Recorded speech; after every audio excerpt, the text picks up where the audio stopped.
नमस्कार. आज आपण जाणून घेणार आहोत की तत्तैतः कसं करायचं. आपण करतो राईट स्टॅम्प, लेफ्टने अग्रतल, राईट स्टॅम्प, लेफ्टने अग्रतल, लेफ्ट स्टॅम्प, राईटने अग्रतल, लेफ्ट स्टॅम्प, राईटने अग्रतल.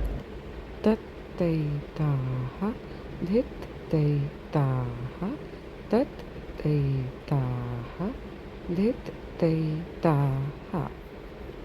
याचा अजून एक प्रकार आपल्याला करता येतो की राईट अग्रतल, राईट लेफ्ट, म्हणजे फुल स्टॅम्प करतो आपण अग्रतलाच्या ऐवजी, आणि लेफ्ट अग्रतल, लेफ्ट फुल स्टॅम्प. तत्तैताः धित्तैताः तत्तैताः धित्तैताः. सराव करत राहा आणि मला नक्की सांगा की तुम्हाला हा बदलण्यास जमला की नाही.